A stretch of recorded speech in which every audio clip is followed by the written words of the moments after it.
What if I told you that the Catholic Church, yes, the very one that now has millions of followers around the world, may have started in a completely different way than what we learn in textbooks or catechism classes?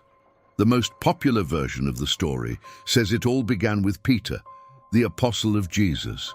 But what if that narrative is only part of the truth? Picture a chaotic scene, the Roman Empire expanding rapidly, the followers of Christ being hunted down, imprisoned, executed, and in the midst of that chaos, a small group of men trying to decide the future of a new faith. Was it really Jesus who chose Peter to lead it all, or did that decision come later as part of a broader strategy? Because, let's be honest, turning a persecuted movement into one of the most influential institutions on the planet doesn't happen by accident or overnight. In this video, we're going back in time.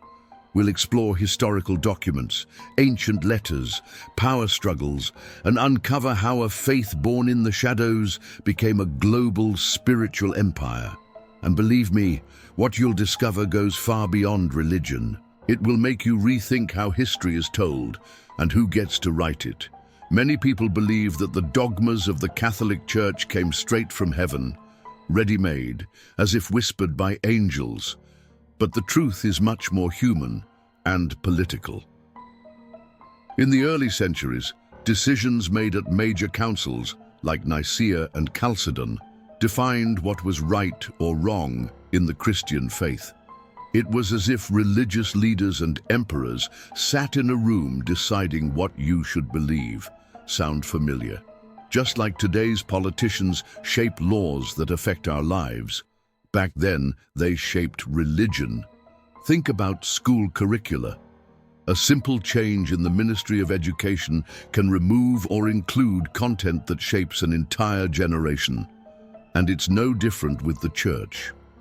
When Emperor Constantine wanted to unify the empire, he saw in the Church a powerful tool. So the Council of Nicaea was organized in 325 AD, and there, with human hands and imperial intentions, they decided what was heresy and what was doctrine.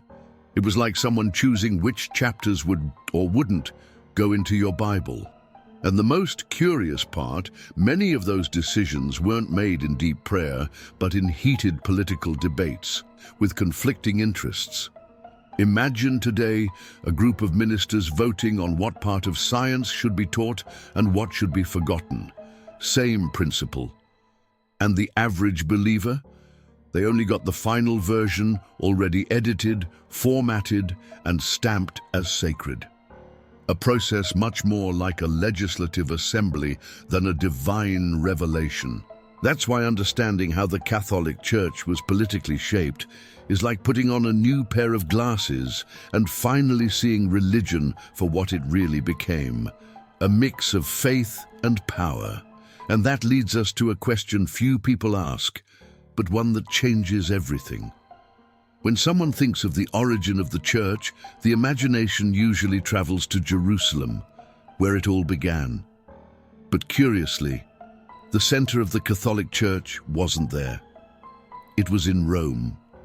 That wasn't chance or miracle. It was strategy. Rome was the heart of the empire, where major political, military, and cultural decisions were made. Placing the church headquarters there was like planting a flag on top of the world. It was more about influence than devotion. Imagine a major corporation today. It doesn't choose its headquarters based on sentimentality, but on strategy. New York, Geneva, London, cities where global decisions are made. Same with the church. By establishing itself in Rome, it stopped being just a religion and became an institutional power. Rome offered power, access to resources, and above all, visibility. Jerusalem was symbolic. Rome was strategic. This move completely transformed the role of the church. It began to operate not just as a space for spirituality, but as a political mechanism. The Pope ceased to be just a spiritual leader and became a global authority involved in treaties, alliances, and even wars. Sound familiar? Today we see the same with religious leaders weighing in on politics, science, and behavior. That mix isn't new. It came from Rome, and once we understand that geographic positioning as a power move, we start to see the Catholic Church differently. After all, it wasn't just faith that brought it to the top. It was calculation. But this is just the beginning, because to really understand how it all came together, we need to look at what was silenced along the way. Not everything written about Jesus made it into the Bible. A lot was left out. Gospels like those of Thomas, Mary Magdalene, and other Gnostic texts were set aside as if they never existed. But why? The answer lies in who had the power to decide what people could or couldn't know. Just like today's social media algorithms filter what you see, church leaders chose what would go into humanity's sacred feed. It's like an editor-in-chief deciding which headlines make the front page and which are shelved. Even if a piece of information is important, if it doesn't fit the dominant narrative, it disappears. And that applies to religion, politics, media, or education. At the time the biblical canon was formed, those choices were made by men in closed meetings with clear goals, unify doctrine and avoid division. But it came at a cost. It silenced voices, it erased different visions of Jesus, of the role of women, of the very essence of faith. Imagine if today only a specific group decided what books could be read. Sounds extreme, but it happens.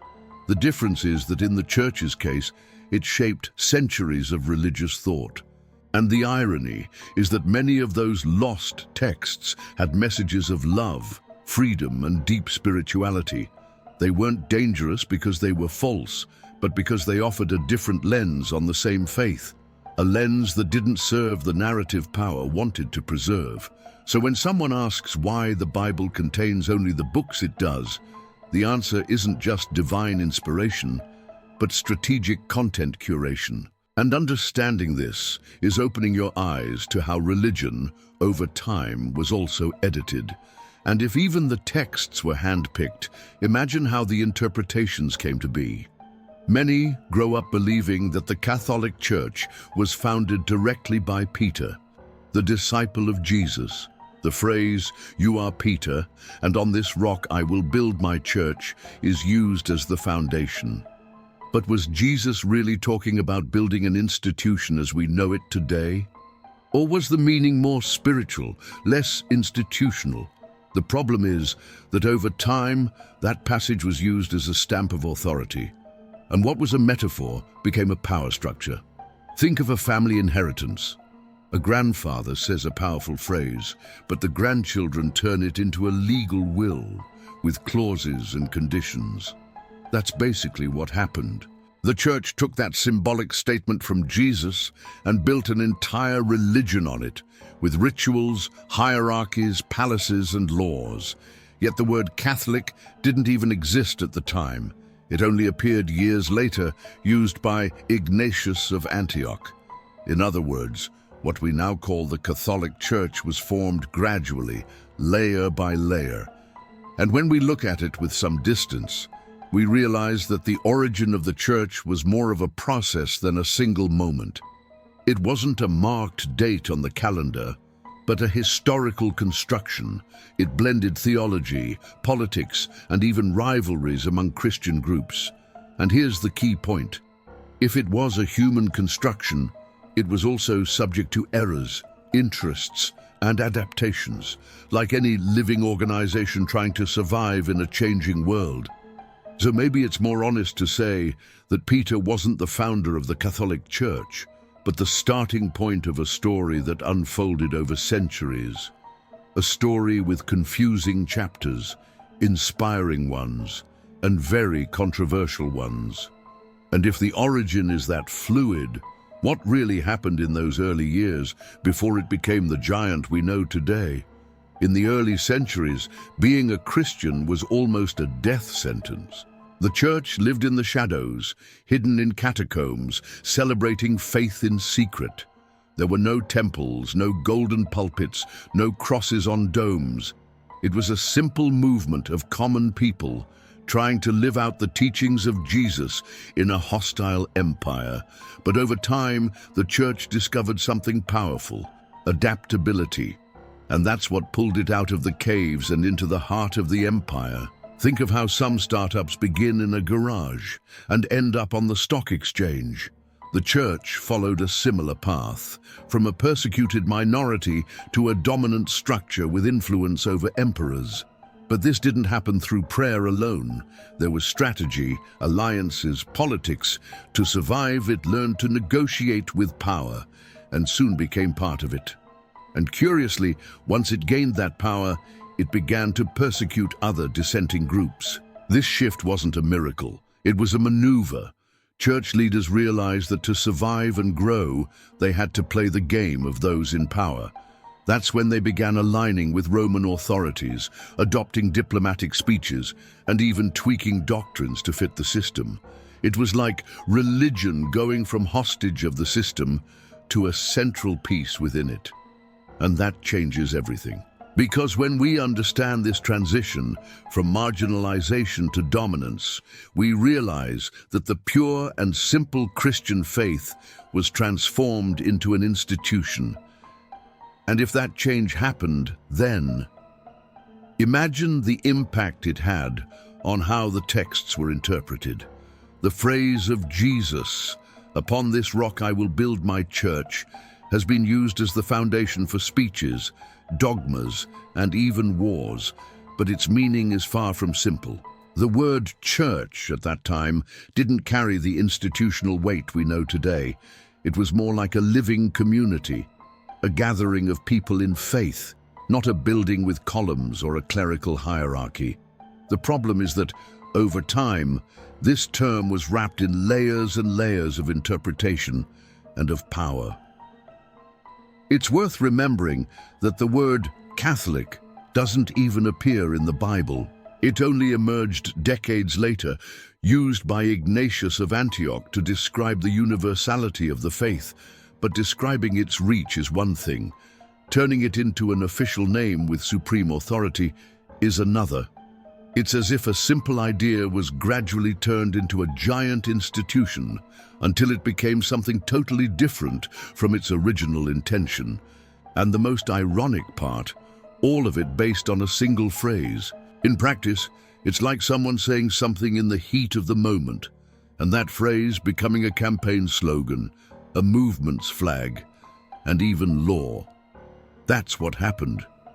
Religion began to structure itself on very specific interpretations that weren't even consensus among early Christians.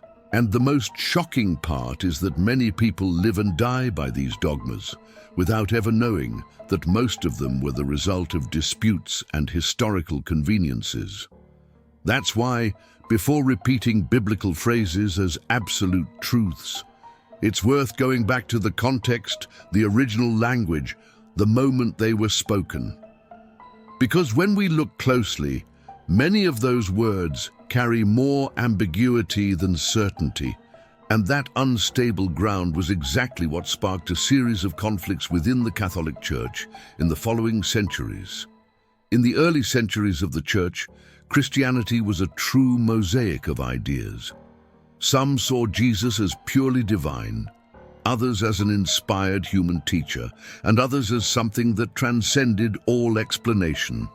The religion was in turmoil, but this diversity started to bother those who wanted a single doctrine. The answer came through the councils, like the Council of Nicaea in 325 AD, where central dogmas were defined and other views discarded as heresy. That's where the foundation of what many now believe to be the one and only biblical truth was shaped. But what few realize is that those decisions weren't just theological, they were deeply political. Choosing one doctrine and excluding others was a way to unify the empire and avoid internal divisions. Gnosticism, for example, offered a deep and symbolic view of faith, but because it was too different, it was rejected, cancelled, just like ideas outside the mainstream get cancelled on social media today. This shows that the process of building Catholic doctrine was also a process of silencing. The religion we have today is, in part, the result of debates in which voices were silenced. Not because they were wrong, but because they weren't useful to the institutional unity project. It's like in a WhatsApp group, when someone says something out of sync and is quietly removed. Their idea wasn't bad, it just disrupted the consensus. So when we look at the modern Catholic Church and see its official beliefs, it's important to remember those ideas are the result of conflicts, cuts, and choices. They have deep roots, but also hidden scars. And among those scars, perhaps the most decisive was caused by an emperor named Constantine. History often tells us that Constantine converted to Christianity after a miraculous vision before a battle. But if we analyze things more carefully, we see that this conversion had as much to do with politics as it did with faith. The emperor knew that the church was growing rapidly and bringing together a huge number of followers throughout the empire. Unifying that group under one umbrella was a strategic move. That's when he issued the Edict of Milan in 313 AD, legalizing Christianity and sparking a radical transformation. Constantine didn't just allow the practice of the new religion, he funded it, built churches, gave privileges to bishops, and called the Council of Nicaea. But remember, he wasn't a pastor. He was a politician. He used faith as a tool for stability and control. Like a government heavily investing in media or education not just out of idealism, but to maintain social cohesion. The Bible began to take on official contours, but also institutional ones. And it was in this process that the Catholic Church began to resemble more of an empire than a spiritual movement.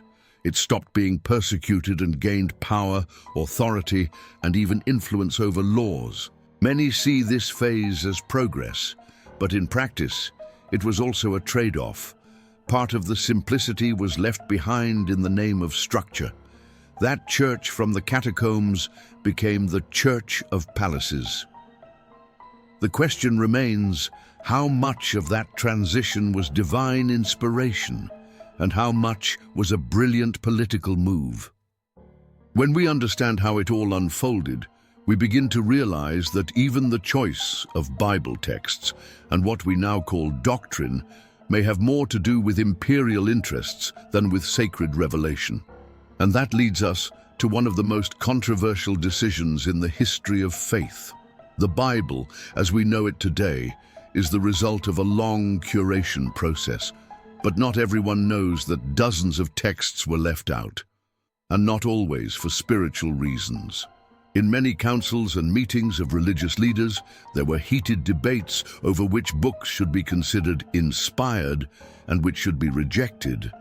The criteria, sometimes authorship, sometimes alignment with official doctrine, but many times in pure political convenience. Imagine a shelf full of sacred books and a group of men deciding what you can or can't read. That's what happened. The Gnostic Gospels, for instance, contained profound ideas about self-knowledge and inner spirituality, but were excluded, not because they were false, but because they didn't reinforce the central narrative the Catholic Church wanted to uphold. It's like deciding that only books with happy endings can be published. Religion, at that point, was shaped by the filter of those who had the voice and the power. That selection shaped everything we think about Jesus, heaven, hell, and salvation. What seems like eternal doctrine may have been the result of a narrow vote in a council. And what's most striking is to imagine what those excluded texts might have taught us about compassion, freedom, doubt, and faith. Some of these writings still exist, preserved in manuscripts like the Nag Hammadi Library, and they challenge much of what we now see as unquestionable.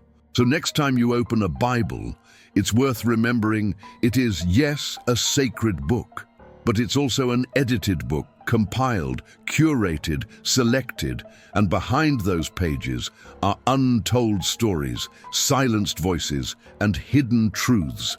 And even within the church itself, not everyone accepted those choices easily. It might sound strange, but there was a time when the Catholic Church had 2, sometimes even 3, popes at once.